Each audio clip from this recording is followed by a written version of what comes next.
So tell me what your Chinese name is. My Chinese name is Qu Duan. And here in America, you go by what name?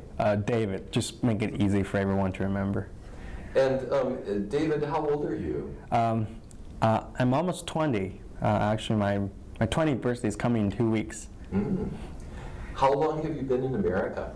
I've been here for almost 3 years, and for the past 2 years, I was a student at Calvin College. But first time I came here, I was a exchange student.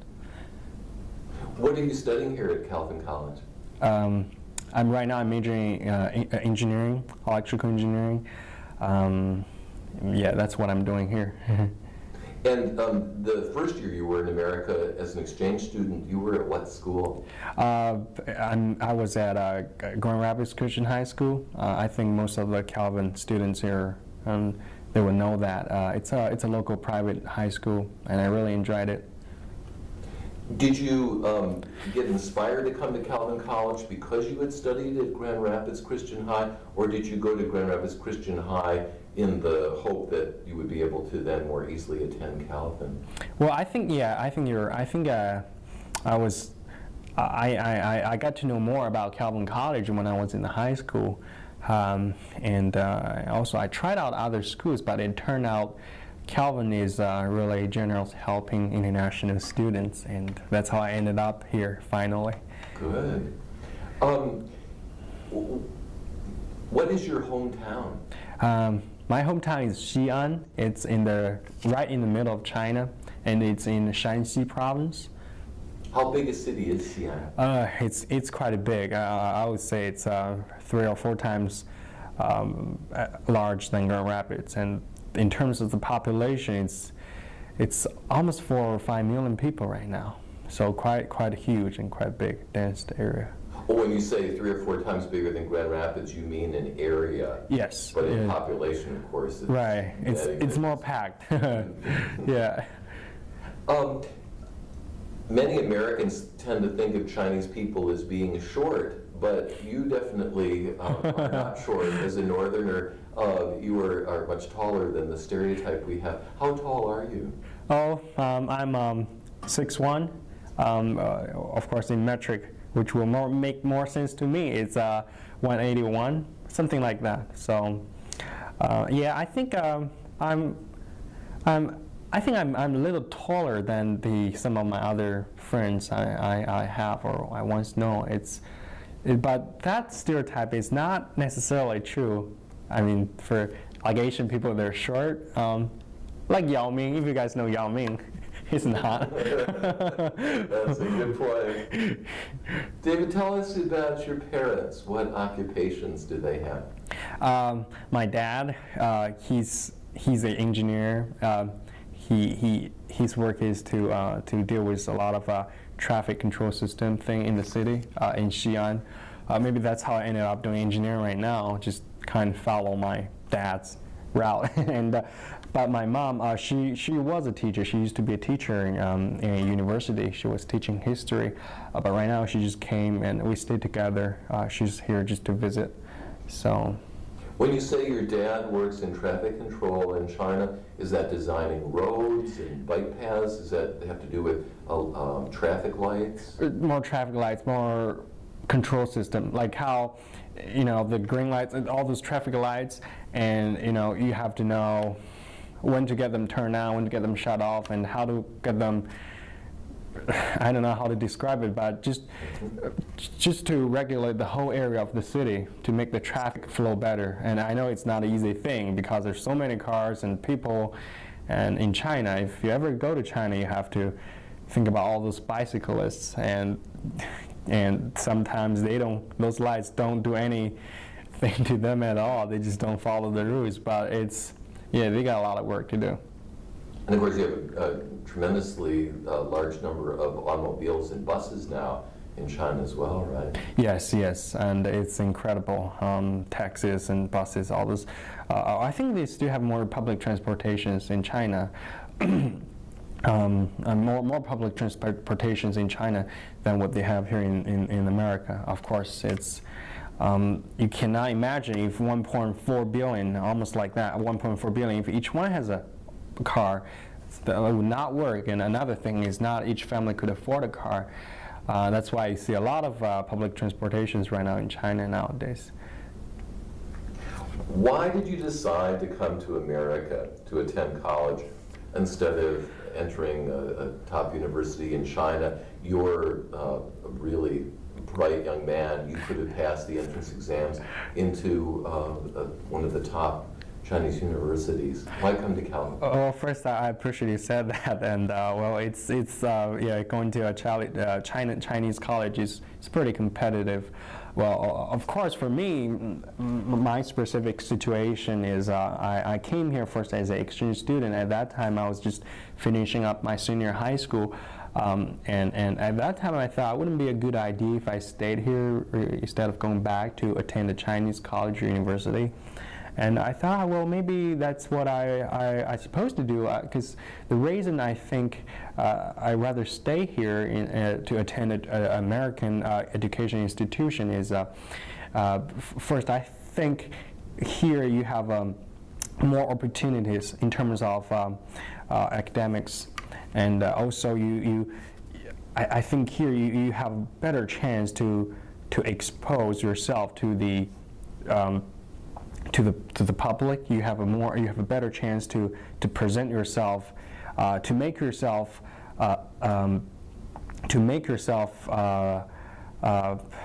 sorry, I think you got can you just cut this part? Sure.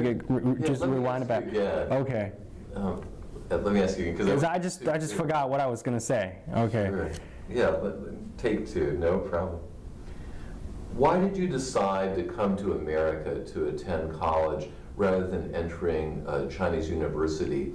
You attended a top high school in one of China's biggest cities, and you were very bright. You could easily have entered one of the top Chinese universities. Why come to Calvin instead?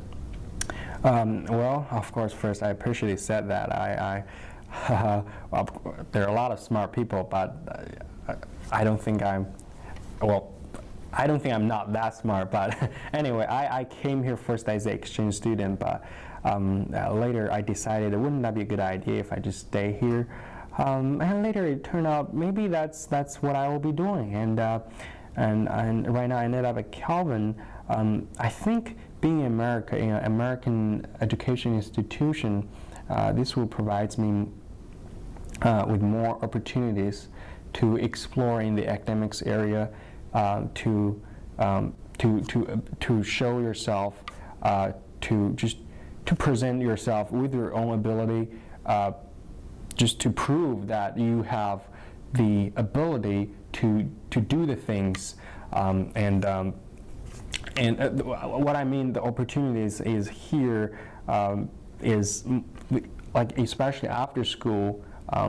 You will get a better chance to work, I'm really sorry. I think I'm getting really confused with this part. Is it that with an American education, you're freer in the courses you choose? Is it that our courses are better than the courses at Chinese colleges? Is it that we provide internships while you're still a student that wouldn't be available in China? Is it that there are better chances to get a job when you graduate? Well, I think here, for the course choice, it's more flexible. You get more options.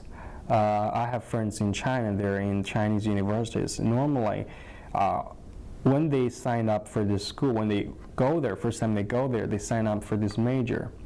And they don't really have anything else to choose but to do what they already decided to do. But especially I think that for school like Calvin, as you know, it's a liberal arts school, and even I'm doing engineering, I have more opportunity to explore other areas like such as literature and philosophy, history, those parts, which I think which will make you better, well-rounded a person, and so that's for in terms of the course choice. You have more freer options and better choice, and another thing which most of the Chinese universities don't really have, or they're trying to get better, is the facilities. And I know some American education institutions, especially private schools, they would invest a lot of money just to try to get the whole environment better, facilities for education. Well, like here, pretty much in each classroom, it's standard. You got all the computer projector and everything, but not necessarily, especially in some average Chinese school, college, and universities, not each school could have the budget to afford those kind of things.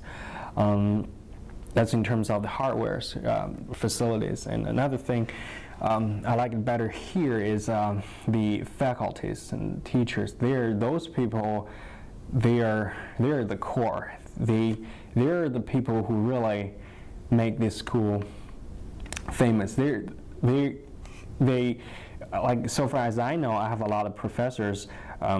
They're just brilliant and smart people. One of them is from MIT, and several of them graduated from Princeton University. I mean, here, even for Calvin College, you mentioned this name, Calvin College in the Midwest area, maybe people know, but even in America, you mentioned Calvin College somewhere else, probably some other people would not know. But once you really come here, once you get involved with those faculties, you will really know what they will get to you. The knowledge, the valuable information, education you get from those people, you will really definitely feel, well, it's really worth coming even here to even a small school. And of course, right now, especially in China, those schools and universities, they try to hire some foreigners to come to their school to teach English and also other subjects. But sometimes they're having a hard time finding the good faculty, professors.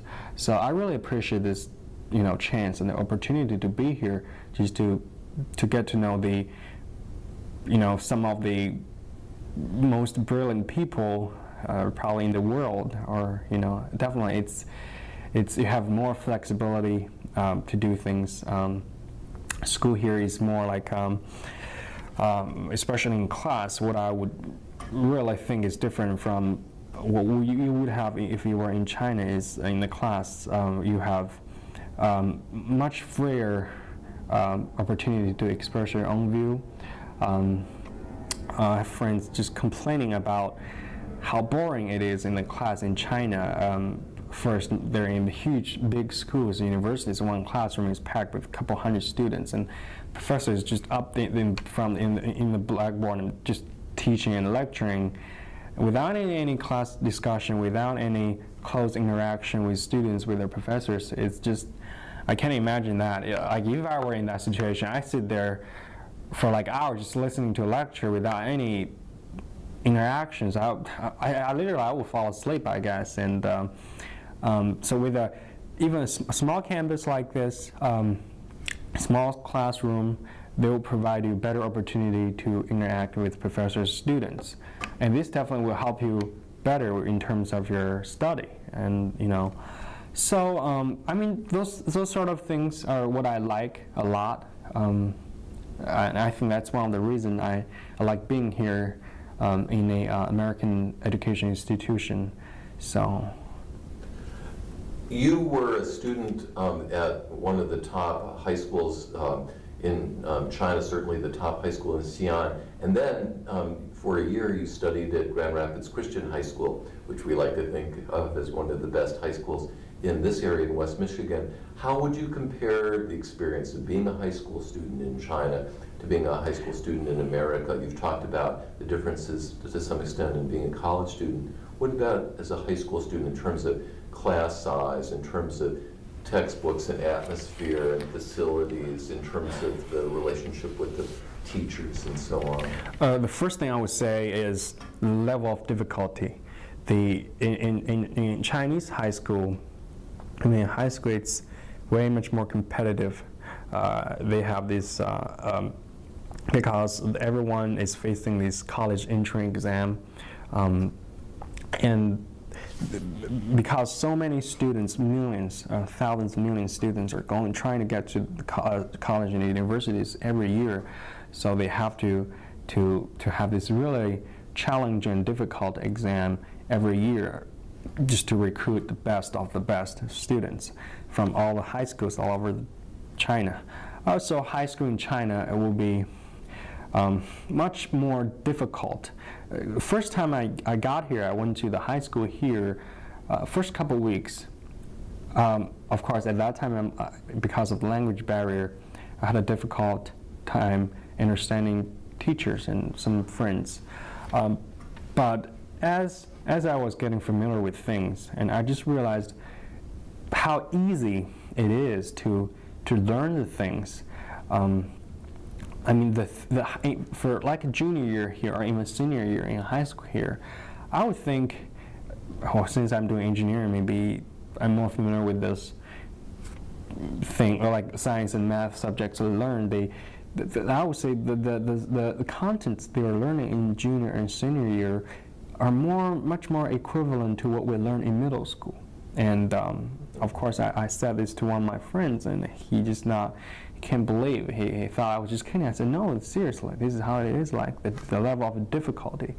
But of course, here in high school, what I like better here is also like a class, which I mentioned before in a college, the class discussion. You have, you're much freer to communicate with the teacher. You pretty much interrupt whenever you want to ask a question. If there's anything wrong with the teacher, just go and point it out. Of course, this sort of thing could be considered embarrassing the teacher in China if you're in China, because school there is teachers, they're just lecturing. Normally, you don't really want to interrupt unless you have a very reasonable question to ask or things like that. But here I think it's much freer, and of course I was not used to some of those freedoms. Here is the students just sat in the classroom, they just sat there. Whenever they answer a question or to ask a question or whenever they want to talk, they just sit there and really relax like this and just talk to the teacher just like talking to their friends. Well, this would consider very disrespectful in China, because in China, if you are talking to the teacher, you got to stand up and clearly express what your question, what your view is. Then you sit down. But here it's the friendship between teachers and students are much more like friends, pals. Now, you don't feel sometimes students in China and teachers, they will have a kind of tense relationships, especially if the teachers are not doing so well or the students are not doing so well. They have, especially kids, they have pressures. So they will feel the tension sometimes. They're kind of afraid of seeing the teachers, but here they're just, maybe another day you're just seeing a lot of, your friends again. It's just those friends, those teachers are just much bigger than you, and I mean, that's something I really like, and you can joke around, don't worry, things like that. So it's a very relaxing environment, and which makes you relax as well. But still, I want to re-emphasize again that the level of difficulty, I didn't really learn too much, except for language. Except for language, I didn't really get much to learn in the American high school. So, and when I come to college here, I feel the college is totally different from high school. American college and American high schools. I can say if we go like a step like this, that in China it will be more average. From high school or middle school, even middle school, then high school, then college.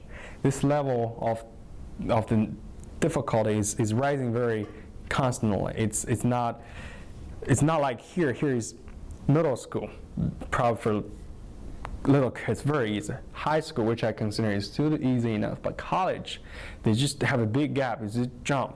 It's another level. And that's why I found a lot of my American friends, they're having a hard time adjusting themselves from a high school student to a college student. They're not getting used to things. Of course, it's really challenging, especially Calvin. Academically, it's very challenging and competitive. You do have a lot of adjustments to do.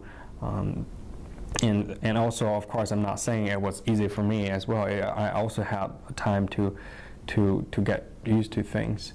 So I think that's how it different, the level of difficulty. But once you got to college here in America, it's just another jump from high school here and college in America here, just so different. One is from more like a little kids, but another, we're talking about college, you're totally really a student. So, but in China it's more average. So. David, how is life different in America than it is in China? Let's maybe take these one by one. What about housing? Well, housing here, since I'm a student, first, I was an exchange student. I was living with this family, so housing was not a problem for me. And those host family, they're really nice people. They helped me a lot, and I was just living with them for a year. Let me stop you here. So how different was it living in that house in America than living in a place in China? Well, yeah, that's quite different, because here the community is, we always see our houses, and those are something you hardly see in China. Well, for still a population, it's a matter is people normally right now they live in big, tall apartment, and here people live in houses, and of course each of them had their own cars, and like an average family would have up to 2 or 3 cars, and which would be really luxurious in China. People would think you're very rich people. Oh, it's still because of the population. People, especially urban area, we live in tall buildings instead of houses. And actually living in the house, the first time I came here was some quite different experience for me. And I like it. The place is really big. I got my own room. And it looks like American people seems they like things big. From the cars to the houses, they seem that they are never satisfied with the size of the things. But it's also really interesting. So and once I came to college, I was living in a dorm, and of course dorm life was some experience we'll never have again after your work. So I would recommend any students who never live in a dorm would just come, and because I only lived there for a year, but still it's a blast, and with all those people, and it's definitely an amazing experience. And housing here in America, I think normally is in terms of the cost, it's a little more than what we'll have in China, but the quality of the place you get is normally very comfortable. You get what you want, and also the local services like internet, things like this are also very convenient as well. And right now I'm living in an apartment. It's very comfort place as well. You get whatever you want, and cable TV and internet, things like that. The environment is really good, and because the pollution in China, and especially in some huge cities, the air quality normally it's a really big headache when you walk out. But here, you definitely have a better place to do some sports, exercise, things like it. But still, housing that's part of my cost here. It's quite a big cost for me. And actually, being in America as a student, 2 big parts for for expenses are first one is tuition and second one is housing. Those two count the major expenses. But I mean, other things here is just really reasonable, the price and everything, living in America, especially if you got a job, you work. I mean, especially in Grand Rapids, the city, I think it will get a really good, comfortable living condition here. So, yeah, I've been enjoying it. What about food? How difficult was it for you as a Chinese person adjusting to the way we eat in America? Oh yeah, that for me it was okay, but still took me a while.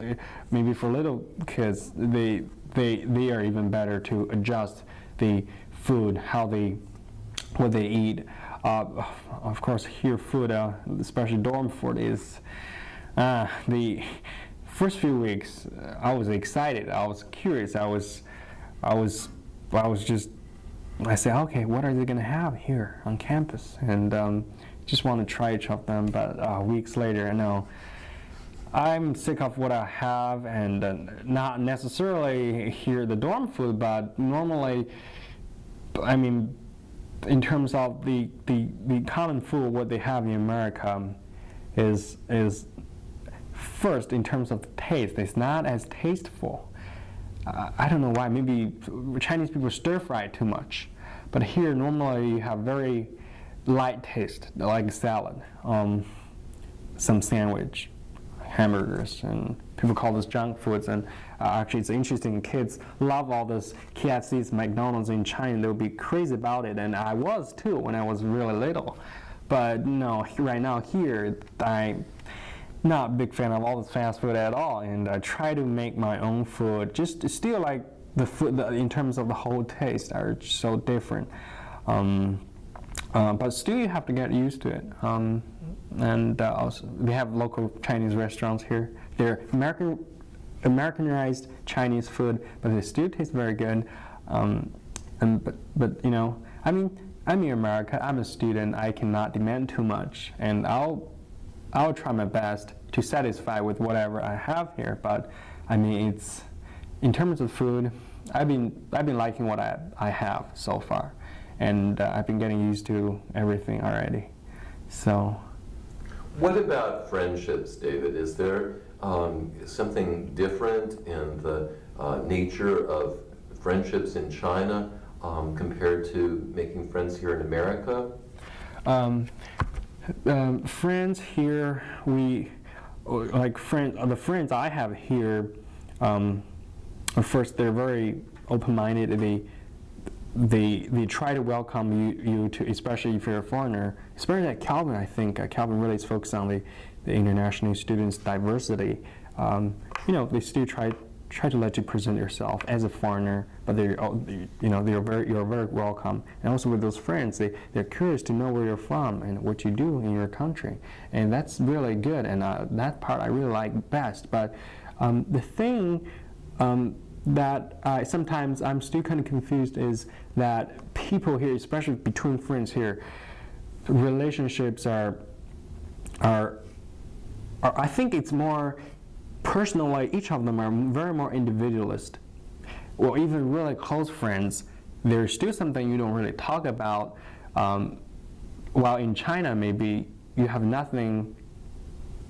Like if you have something you want to hide. But with close friends, you never do that. Just pretty much talk about everything, even here, which would be considered as personal matters.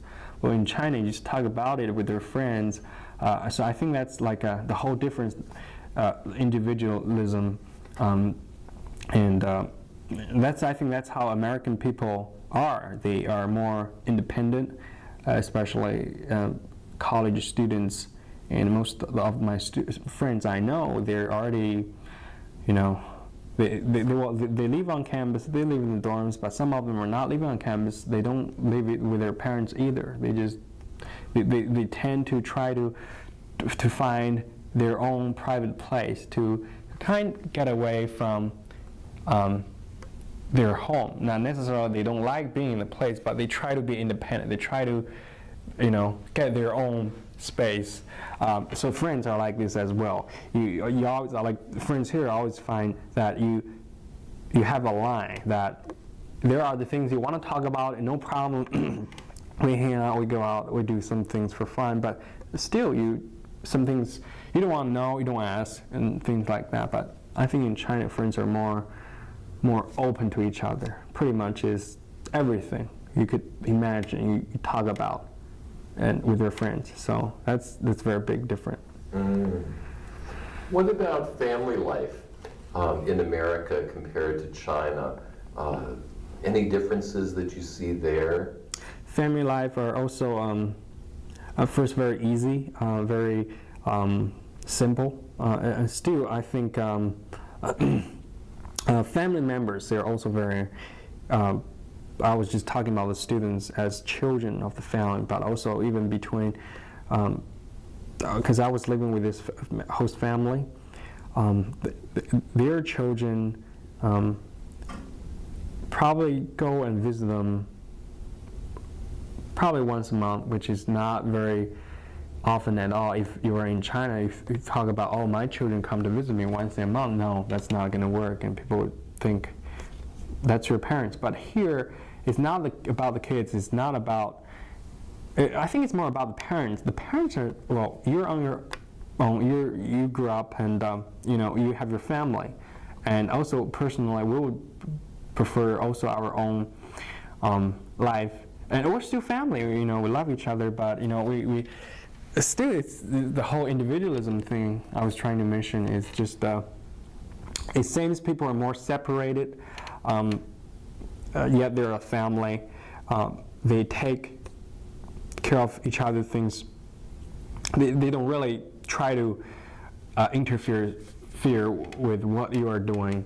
Well, they ask, but a lot of things matter with privacy. You don't want to know, even between family members. I think the family here are more independent.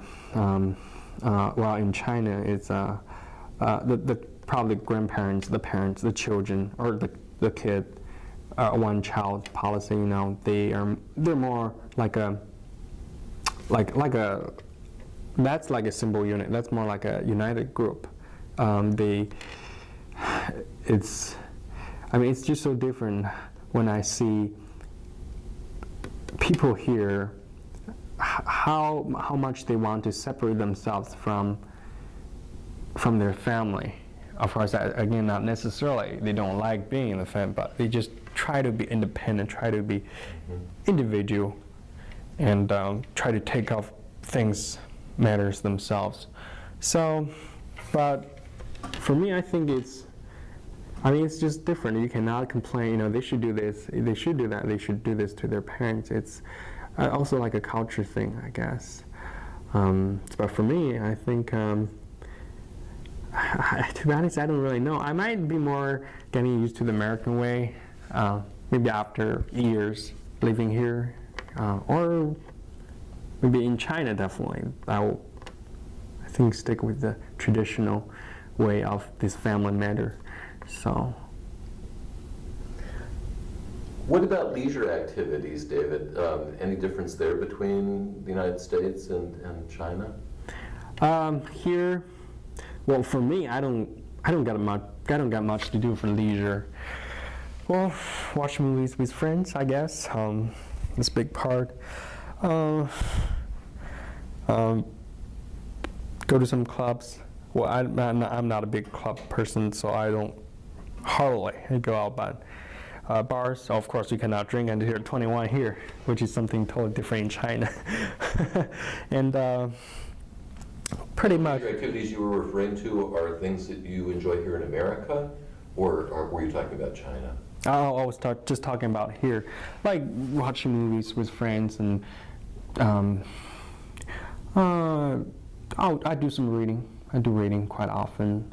And actually, as I said, it's a very simple life, especially in Grand Rapids, in this area. And people say it's a very conservative place, and you don't really have much to explore, probably, as your leisure activities. I mean, reading, listening to music, and because as a student, and all you can do is take a break from school, and maybe most of the time I would just to use my leisure time just to relax, get some sleep, and that's the best I can do. I mean, as a student here. Oh, to be sure. No, I was referring to ordinary Americans who are not college students, what they do for leisure, as opposed to what the average Chinese person does for fun.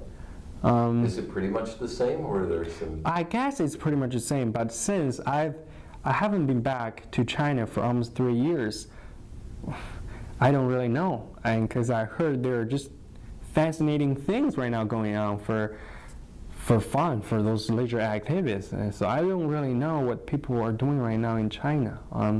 But obviously, generally will be the same. They just normal things we do. So. This is a very general question, but what do you think the biggest difference or the biggest differences are between living in America compared to living in China? First is language. Chinese is not, or English is not my native language, and language barrier. Of course, I think I've already overcame that. That's one big difference. Culture shock.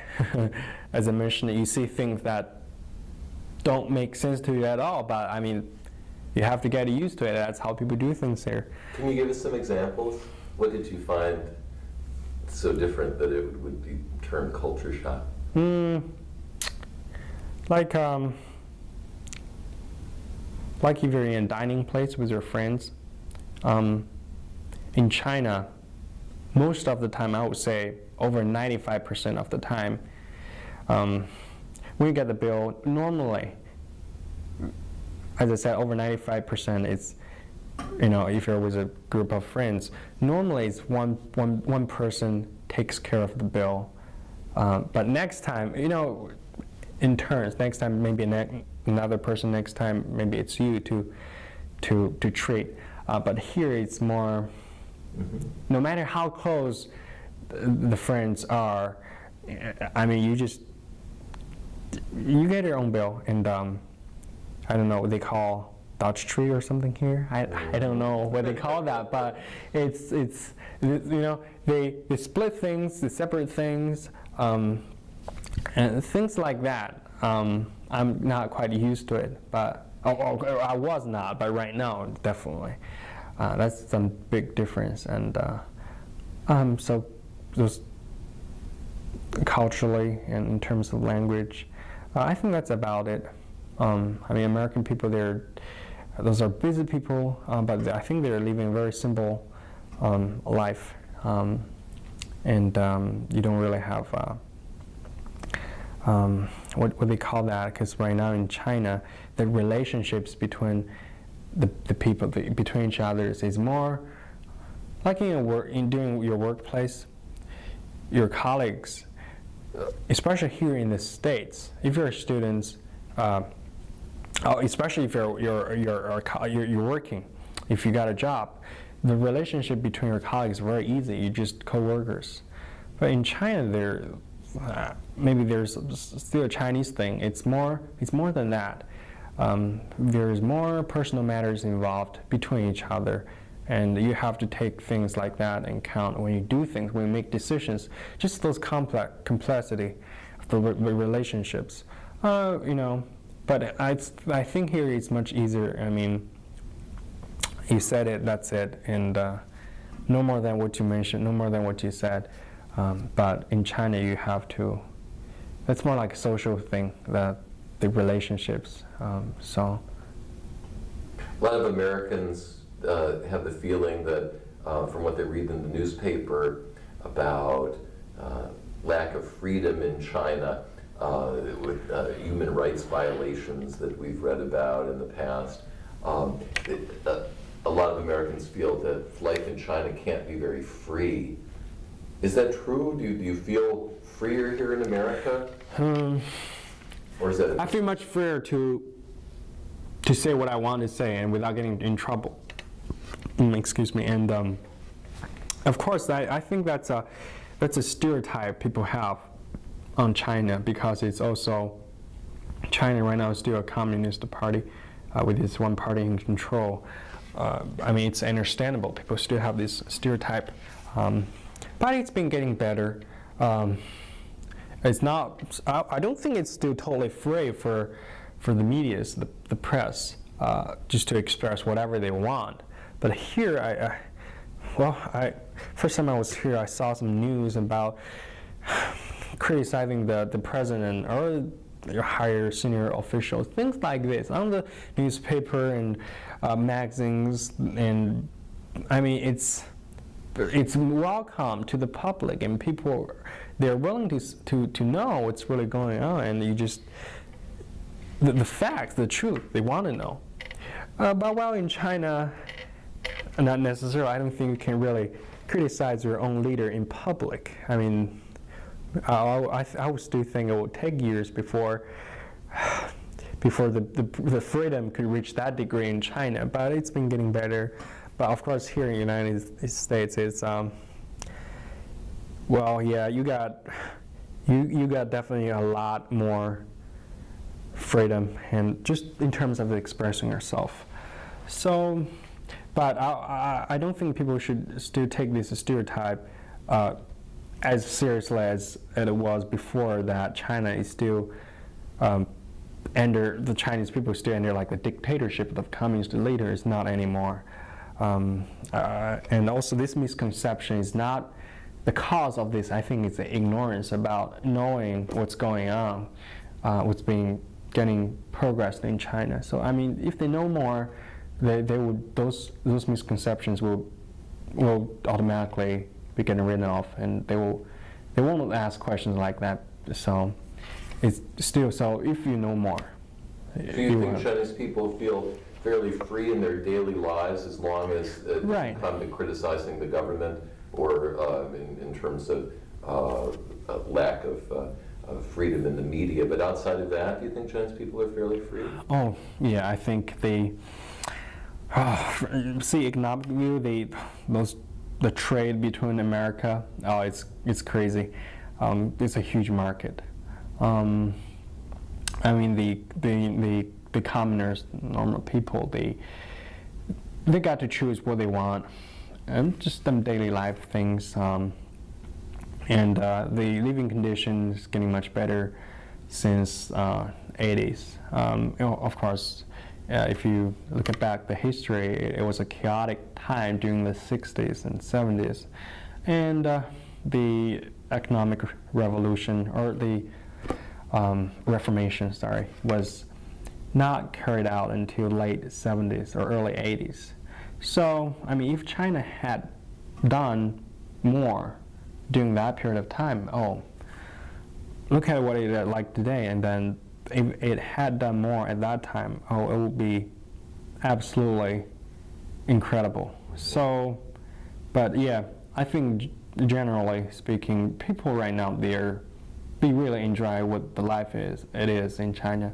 So, and of course, still, as I said, I haven't been back for a couple of years. There's still a lot of changes, both positive changes and negative changes, and some of the changes I do not see, so I cannot tell how exact things are going on. But still, generally, I'm confident that things are getting really better, and people are really enjoying themselves. So, here's a question that I forgot to include on this list that I think it would be good to have answered. How difficult is it for a Chinese student to come to America to enter an undergraduate program at a college or university like you've done? Does the Chinese government make it difficult for students? Does the American government make it difficult for students?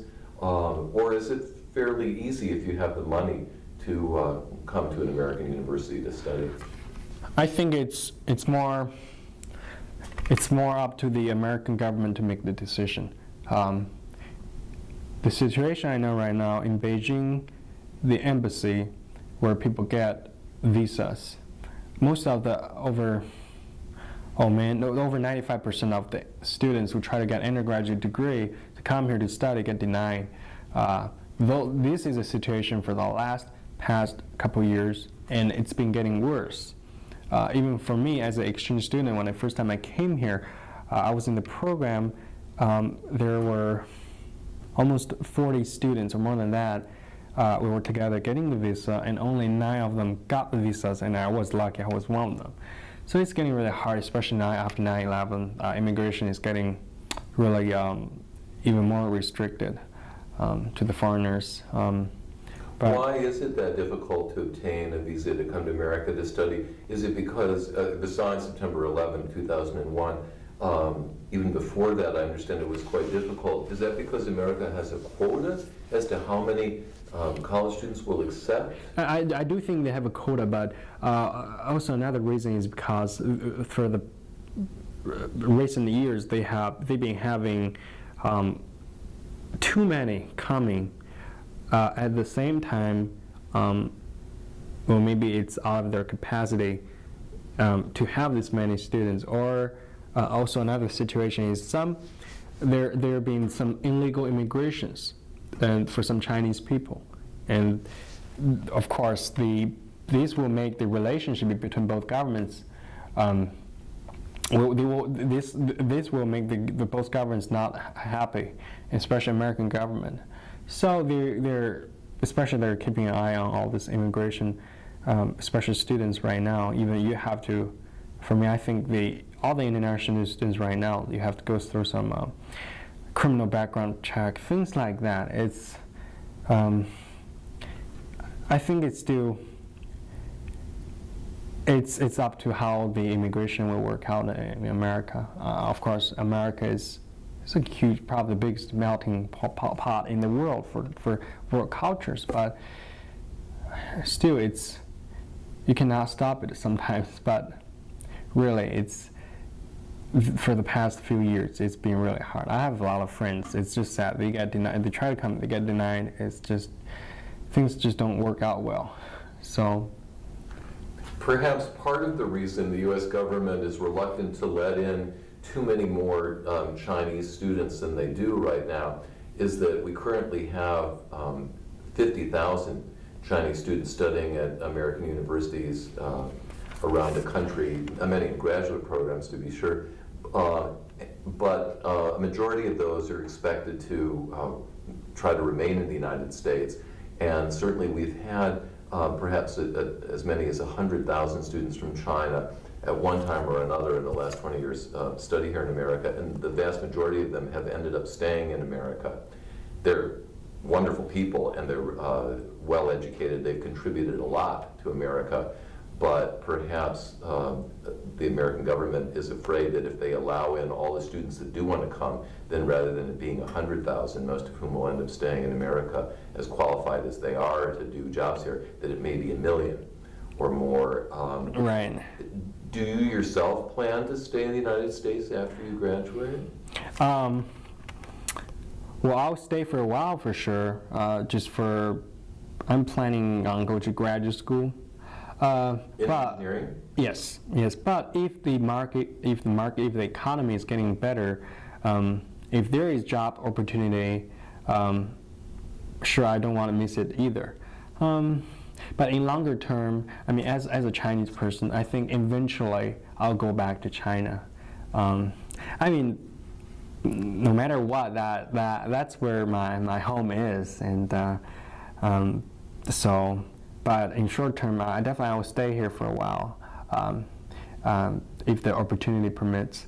And I'm confident with the opportunity in the future, especially the economy, and hopefully it's getting better, and I think it is. In China? Sorry, here in the States. Here in the States. Mm. Yeah. But of course, as I said, there's huge progress being happening in China. So eventually, I think China will be the place for me. Are there things you missed about China? Of course, family. I have my grandparents there, friends, and food, things like that. And I think that's about it. Because here right now, as a student, I'm just busy with things, schoolwork, daily. The life is more like a repetitive. I mean, even in China for a student will be the same thing. So again, as I said, I cannot demand too much rather than just being here and do what I'm supposed to do. So, but food, family, home, I think those are things I would still miss most. That's understandable. Yeah. Are there things that you prefer, though, about life here in America that would tempt you to perhaps stay? I would think here is well, the natural environment here. I think it's especially Michigan. It's a very good place. I like doing exercise outside. You know, outdoor exercise. I do a lot. I mean, just because in my city the air is really polluted. You don't really get to see this sort of weather very often. And I didn't really do much exercise while I was back home either. So I mean, things like this, it's just you feel much more involved in the nature and doing things you like. Of course, in terms of these things, I like to, but as I mentioned earlier, also what I prefer here is the first opportunities in the future, and also a easy, simple relationships between people, especially go to work. Not very many complexities in the relationship between each other. So just very simple life here. So. Is there anything about life in America that you've seen that bothers you? Not really. Well, except here in Grand Rapids, the weather is. I was talking about the environment is really good. It's every day I feel fresh outside, but the weather is sometimes just driving me nuts. It's unpredictable. The temperature could be up to 80s, but it drops to 30s at midnight, or and so it's just incredible. And we get snow in my hometown, but not as much as we do here. So yeah, but I have to get used to it, I think. David, let me ask you what misconceptions you think the average American has about China today. Well, to answer you this question, I could give you an example. Once I was with my friend. That's also like the first time when I came here in high school.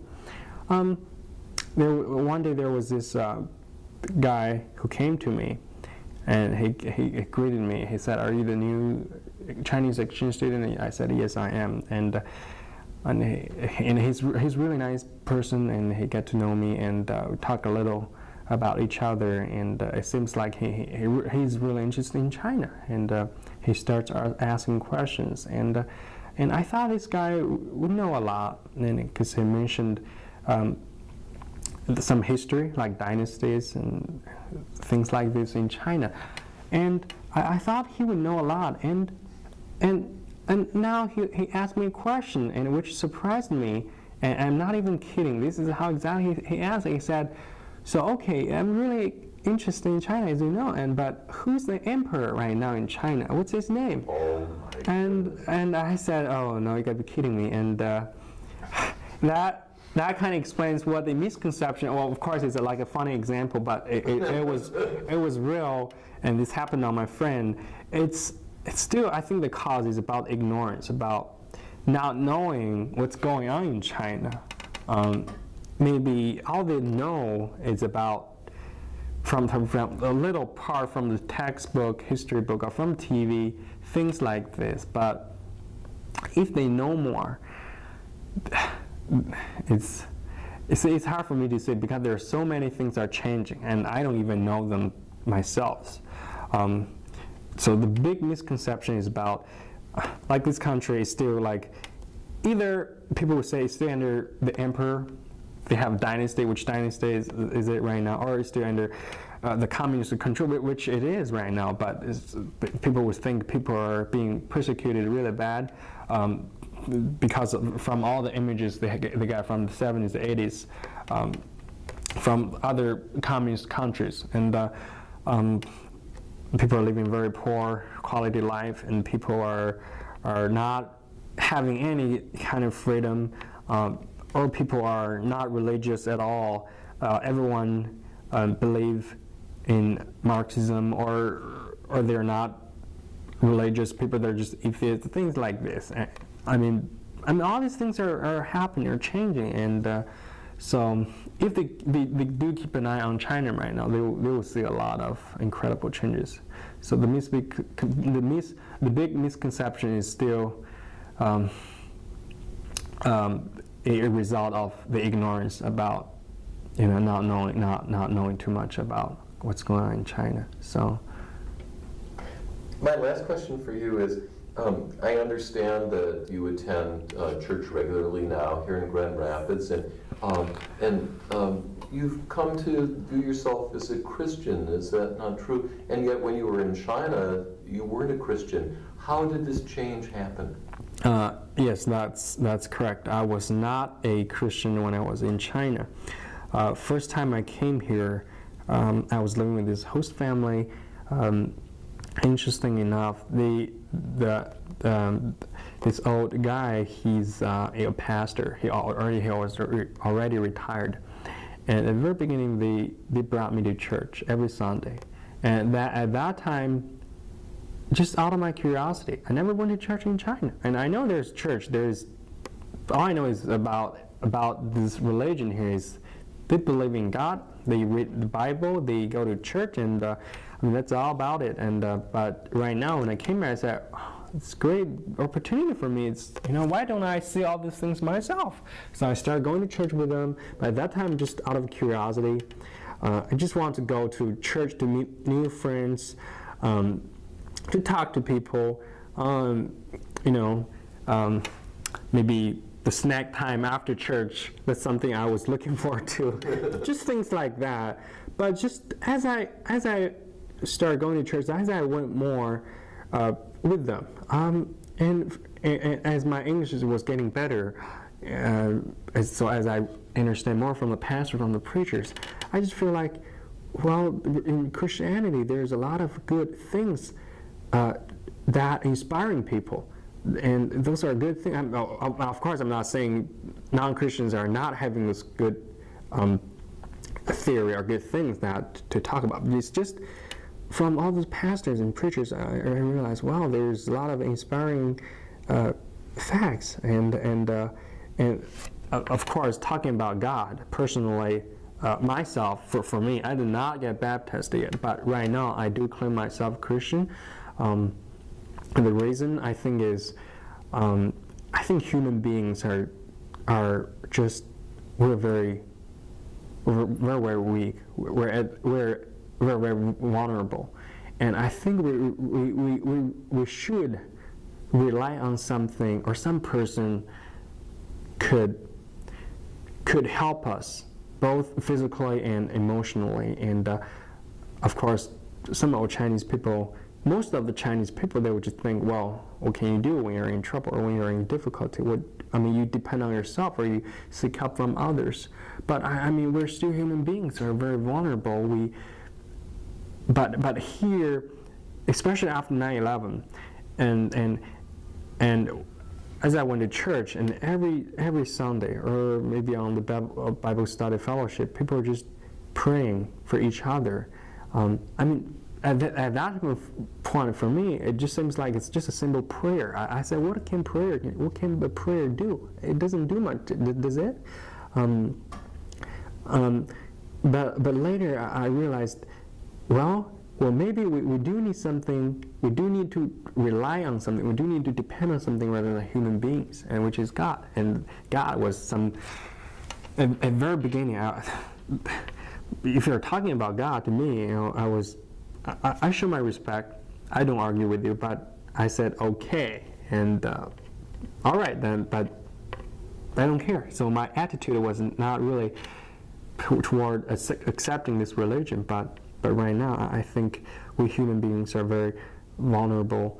We do need to rely on something rather than human beings, and I think I do pray whenever I'm in trouble right now, and I think you never know what's in the future, what's gonna come to you, what's you're gonna face, and but all you need to do, like at least for me, I'm whenever I'm in need, I pray, and I know it's God's will, and because we can never predict what's going to happen the next day. If you go out, you don't know what's going to happen to you, or things just pop up. You don't know, but right now, the difference between now and then for me is before I became a Christian, I kind of had the worry about what's going to happen to me. But right now, I said, leave them aside. I don't care about anymore. Why do I have to worry?